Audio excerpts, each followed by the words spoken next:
আসসালামু আলাইকুম। আজকে আপনারা দেখাই সিলেটের ভাইরাল স্পট উৎমাছড়া। শুরুতে অটোতে উঠিয়া যাইরাঙ্গি আমরা দয়ার বাজারের উদ্দেশ্যে। বুলাগঞ্জ দলাই ব্রিজ থেকে দয়ার বাজারের ভাড়া 20 টাকা নিব। অটো থেকে লামিয়া সিএনজিতে উঠলাম সরা বাজারের উদ্দেশ্যে। দয়ার বাজার থেকে সরা বাজার যাইতে জনপ্রতি 40 টাকা ভাড়া লাগে। শুরুতে দেখা যায় ভারতের মেঘালয় রাজ্যের পাহাড় আর অসাধারণ ভিউ।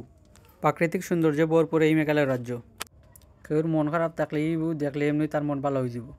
আর যারা ট্রাভেলিং করে তারা লাগে পারফেক্ট একটা জায়গা ওই লোকে উৎমাছড়া। যত যাইবাই তত প্রাকৃতিক সৌন্দর্য ও সবুজ গাছপালা দেখতে পারবাই। যারা শহর থেকে আইবাই তারা গ্রামীণ একটা পরিবেশের ফিল পাইবাই এই জায়গাতে আইলে। তবে একটাও সমস্যা, এই জায়গার রাস্তাটা তেমন একটা সুবিধার নাই। কেউ যদি আত্মবেদনা পাওয়া বেদনা কোমর বেদনা লইয়া আয় তারে ওই জায়গাতেও ভর্তি করা লাগবো, কারণ রাস্তার যা অবস্থা খুব বলার বাইরে।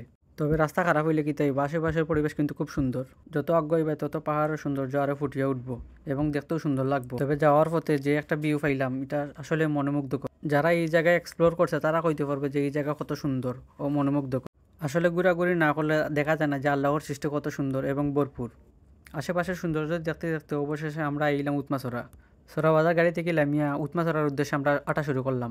যারা বাইক নিয়ে আইবে তারা ইজিলি মেইন স্পটে যাইতে পারবে এবং আটা লাগতো না। উৎমাছড়া মেইন স্পটে যাইতে হইলে আরও 5-7 মিনিট আটা লাগবো। অবশেষে উৎমাছড়া ইয়া পৌঁছাইলাম।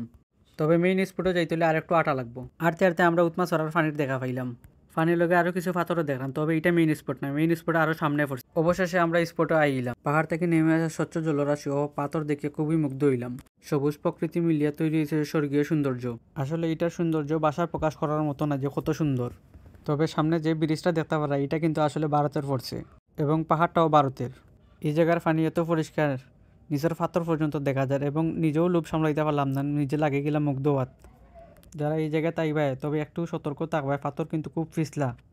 যে পাহাড়গুলো দেখতে পারা আসলে এগুলা কিন্তু ইন্ডিয়াত পড়ছে, বাংলাদেশে একটা পাহাড়ও নাই। এই পাথর পানি দেখিয়া যে কেউ মন চাইব গোসল করার। মনের ক্লান্তি দূর করতে হইলে এই স্বচ্ছ শীতল পানিত গোসল করা লাগবো, তবে এই জায়গায় শান্তি পাওয়া যাইব। কাপড় না থাকায় আমরা পানিত নামতে পারছি না। আর যারা আইবা এই জায়গাতে অবশ্যই কাপড় লইয়া আইবা যাতে গোসল করতে পারো। পানিত না ভিজিয়ে পাথরে বইয়া পরিবেশটা এনজয় করলাম। আসলে এই পরিবেশটা সত্যিই খুব সুন্দর এবং মনোমুগ্ধকর, যে কেউ আকর্ষণ করবে এই পরিবেশটায়। Thank you so much watching, follow for more.